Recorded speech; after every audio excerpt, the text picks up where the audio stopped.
तो स्टूडेंट्स क्या हाल है आप सबके। और क्लास 10 मैथ्स में आज हम कर रहे हैं एक्सरसाइज 6.3 के बहुत इंपॉर्टेंट सम, सो दैट कि आप पूरी एक्सरसाइज खुद से सॉल्व कर पाओ। तो मैं आपको यहाँ पे 5 सम ऐसे सॉल्व करवाऊंगा जिनको सॉल्व करने के बाद पूरी की पूरी एक्सरसाइज आप खुद से सॉल्व कर पाओ। तो सबसे पहले हम यहाँ पे सॉल्व करेंगे सेकंड सम। उसकी स्टेटमेंट क्या है कि इन दी फिगर, ये जो फिगर हमने यहाँ पे ऑलरेडी बना रखी है, इन ट्रायंगल ओडीसी यानी कि ओडीसी एंड ओबीए, इसमें एंगल बीओसी की वैल्यू 125 डिग्री है, बीओसी की वैल्यू जो ऑलरेडी मार्क कर दी है, सीडीओ वो भी 70 डिग्री है। फाइंड डीओसी, ये वाला ग्रीन एंगल, ये वाला ग्रीन एंगल डीसीओ और ये वाला ओएबी। तो चलिए स्टूडेंट्स शुरू करते हैं इसे सॉल्व करना। बहुत ही आसान सम है जैसे कि दिख ही रहा है। एज वी नो दैट कि हमारे पास बीडी जो है एक स्ट्रेट लाइन है, तो यहां लिख देते हैं एज from figure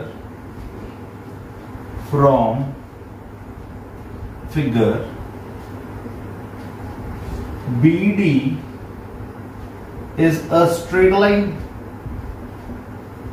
तो अगर ये स्ट्रेट लाइन है तो यानी कि ये वाला एंगल हमारा क्या बनाएगा, linear pair. Therefore angle BOC plus angle DOC will be equal to 180 degree because कि ये लीनियर पेयर है। तो BOC की वैल्यू हमें कितनी पता है, 125 degree plus DOC is equal to 180 degree. तो 125 डिग्री जब इधर जाएगा तो DOC की वैल्यू जट से बाहर आ जाएगी 125 degree which will be equal to 55 degrees, यानी कि angle DOC will be equal to 55 degree. तो यहाँ पे 55 डिग्री लिख देते हैं। अब ये एंगल निकालना तो और आसान हो गया। अब ये एंगल निकालना क्यों आसान हो गया, बिकॉज हमारे को पता है कि एंगल सम प्रॉपर्टी के कारण एंगल्स ऑफ ट्रायंगल को अगर ऐड करेंगे तो वो किसके बराबर बनेगा, वो बनेगा 180 डिग्री के बराबर। Now using angle sum property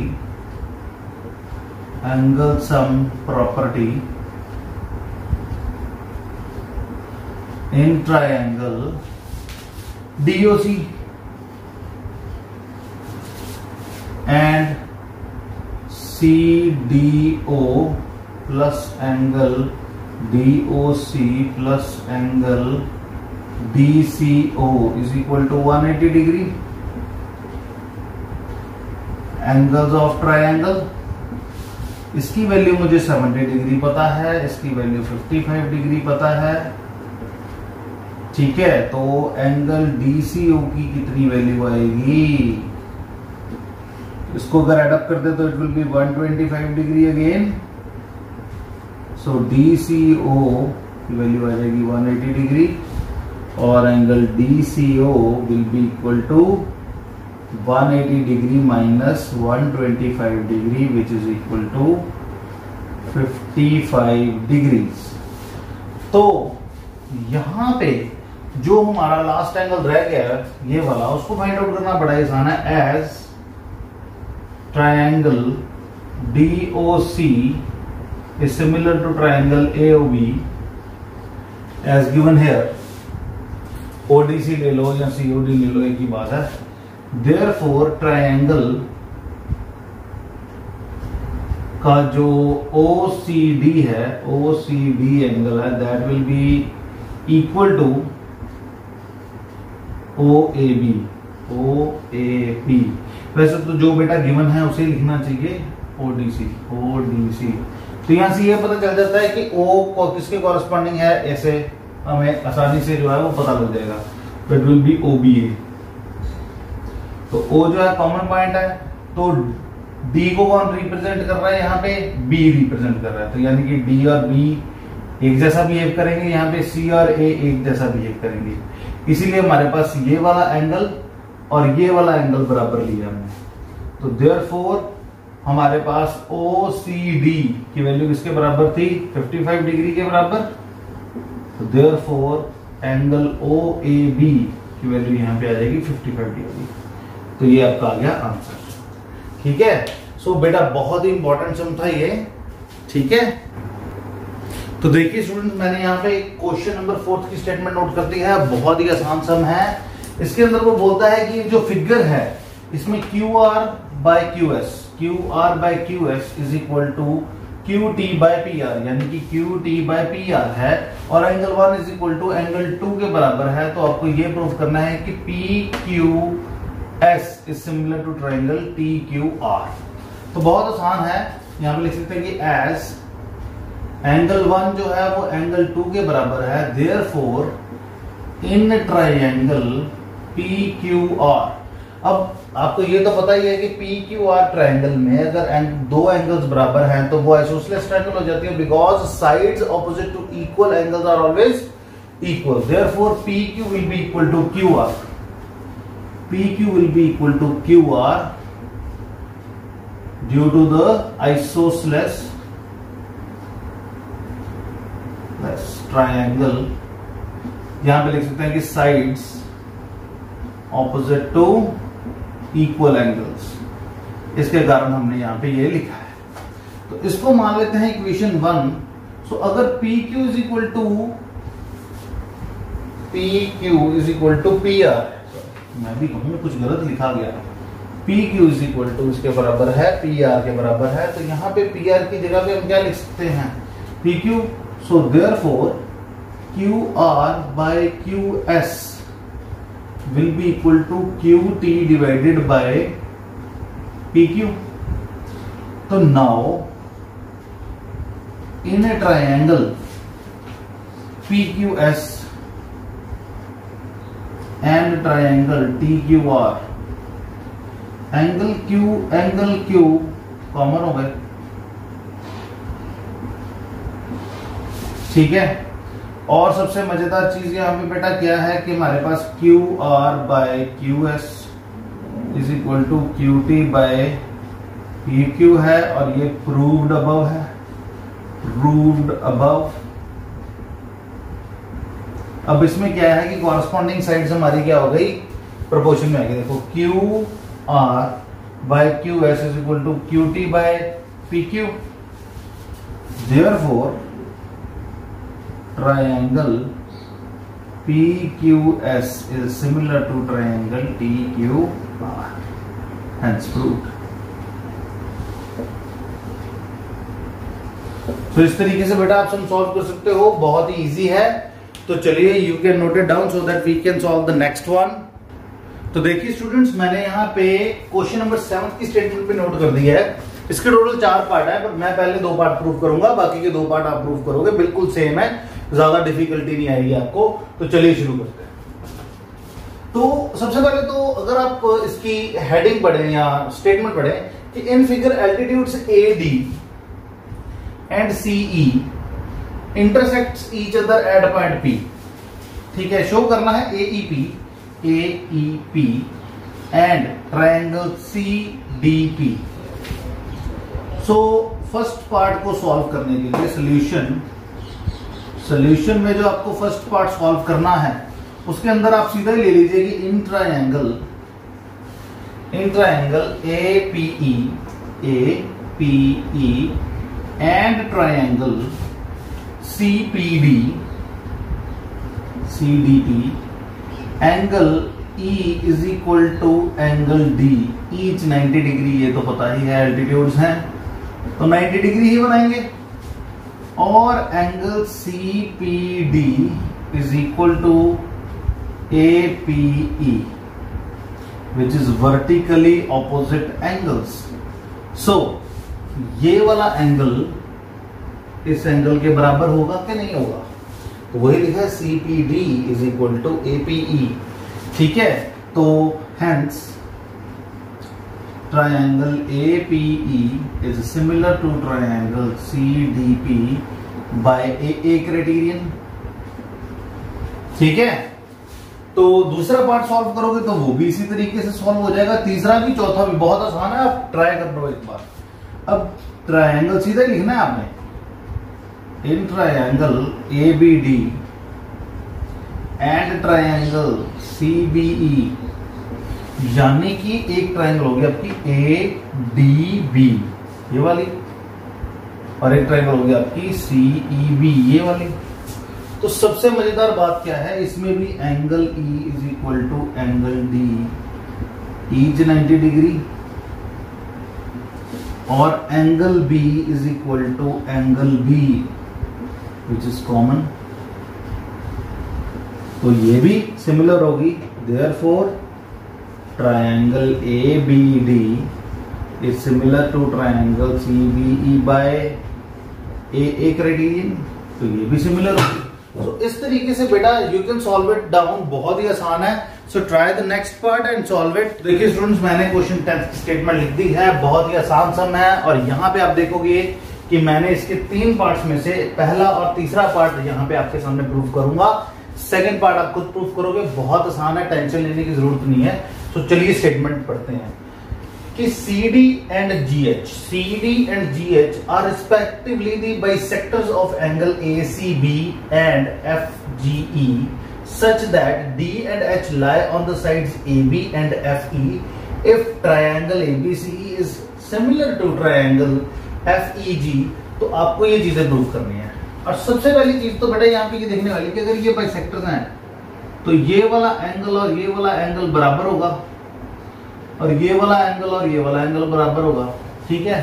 तो सबसे पहले हम लिख देते हैं कि सॉल्यूशन में as triangle ABC is similar to triangle FEG, then, और सबसे मजेदार चीज यहां पे ये है कि देखो angle A is equal to angle F है, angle B is equal to angle E है, और angle C is equal to angle G है। तो C angle is equal to अगर एंगल G है तो इनका हाफ भी एक दूसरे के बराबर होगा। तो अब हाफ के जो है वो 2 पार्ट्स बन सकते हैं, यहाँ तो ऊपर वाले हाफ बराबर हो या नीचे वाले, तो दोनों ही है। तो यहाँ पे आप लिख सकते हो कि angle ACB is equal to FGH, यहाँ पे लिख देते हैं, इसको यहाँ से निकाल देते हैं। तो ये ऊपर वाले एंगल्स बराबर हो गए, नीचे वाले एंगल्स अगर आपको बराबर करने हैं तो DCB will be equal to HGE, ठीक है। तो अब हमें अपना फर्स्ट पार्ट प्रूव करना है। तो फर्स्ट पार्ट प्रूव करने के लिए पहले हमें थर्ड पार्ट को प्रूव करना पड़ेगा। कैसे, मैं बताता हूं। तो सीधा लोगी in triangle DCA and triangle HGF, हमारे पास angle A is equal to angle F given है, and angle ACD is equal to angle DCB, proved above, अभी प्रूव किया हमने, ये देखो, ठीक है। Therefore triangle DCA is similar to triangle HGF। ये वाले एंगल्स हमारे पास गिवन थे, ये वाले हमने प्रूव कर दिए थे, तो ये दोनों ट्रायंगल्स क्या हो गए हमारे सिमिलर। अब as we know that similar triangles है तो साइड्स कॉरेस्पॉन्डिंग जो होंगी those will be in proportion, यानी कि CD divided by GH it will be equal to AC by FG is equal to AD by FH। But हमें तो इतना ही prove करना था, तो हमारा आंसर तो यहीं पे आ गया। मतलब फर्स्ट पार्ट यहां पे प्रूव हो गया, थर्ड पार्ट जो था, सॉरी यहां पे नहीं, यहां पे थर्ड पार्ट यहां पे प्रूव हो गया। तो अगर आपको ऊपर वाले एंगल्स जो हैं वो इक्वल गिवन थे तो नीचे वाले भी मैंने प्रूव कर दिए थे। DCB is equal to HGE और B is equal to EB given है।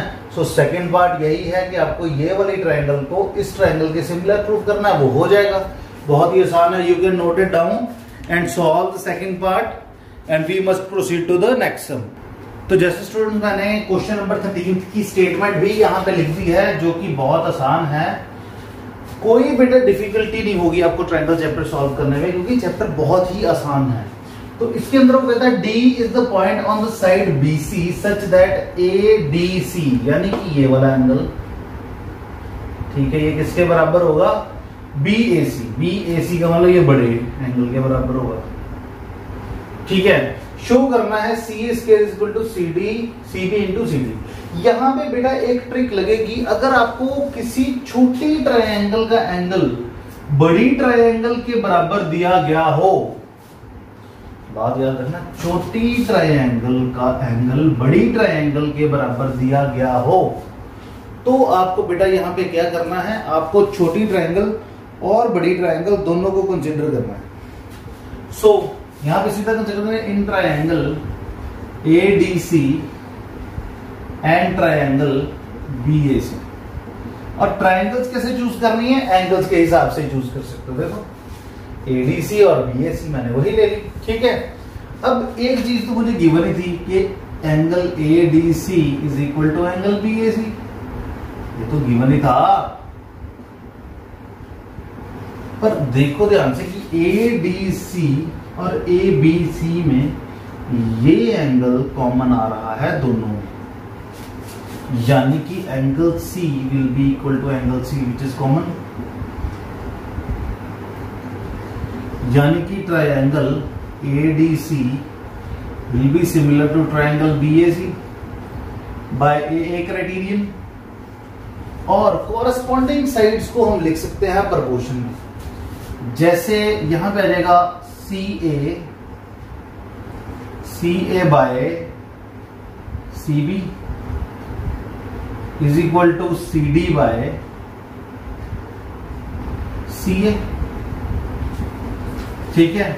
अब अगर आप क्रॉस मल्टीप्लाई करोगे तो CA square will be equal to CD into CB। यही प्रूव करना था आपको। यहाँ पे डॉट लगा या मल्टीप्लाई लगा, एक ही बात है। यहाँ पे मल्टीप्लाई की जगह पे आप डॉट भी लगा सकते हो।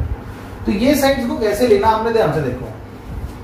CA इसका अगर ले रहे हो तो CB इसका लेना है, CA CB, CD लिया और फिर आप लोगे CA। तो इस तरीके से आप जो है इसका जो है चूज कर सकते हो according to the given triangles. Triangles की जो बेटा रेशो जो यहाँ पे गिवन होती है या जिस अकॉर्डिंगली उसको लिखा होता है, तो उसको लिखने का एक मतलब होता है कि यहाँ पे जो A है वो B बिहेव कर रहा है, मतलब बड़ी वाली ट्रायंगल में B और छोटी ट्रायंगल का A वो सिमिलर बिहेव करेंगे। बड़ी वाली ट्रायंगल का A और छोटी ट्रायंगल का D सेम बिहेव करेंगे। बड़ी ट्रायंगल का C और छोटी ट्रायंगल का C एक जैसा बिहेव करेंगे। तो यहीं से पता लग जाता है कि कौन सा एंगल कॉमन आना है, कौन सा गिवन है और कौन सी साइड्स आपने जो है वो रेशियो में लेनी है। तो ये चीजें बेटा आपको समझने में थोड़ी सी देर लग सकती है, बट बहुत आसान चीजें हैं। आपको एक बार ट्रायंगल पढ़नी आ गई ना कि A जो है वो B की तरह बिहेव कर रहा है, D जो है वो A की तरह बिहेव कर रहा है और जो C है वो C की तरह बिहेव कर रहा है, तो सारा क्लियर हो जाएगा। तो उसी तरीके से आप सारे सम्स को भी इजीली सॉल्व कर पाओगे। तो आज की वीडियो में बेटा इतना ही, and I think so you are able to solve now sums. So please solve it. अगर आपको कोई दिक्कत आती है then you can call me at 9023241122। किसी भी सम में दिक्कत आए, क्योंकि मैंने 2 सम ऐसे छोड़े हैं जिसमें आपको दिक्कत आएगी। सो आई जस्ट वांट यू कि आप मेरे को भेजो, और वो वैसे आसान है, अगर थोड़ा सा ट्राई करोगे तो आराम से निकल जाएंगे। So till then stay tuned. Thank you very much.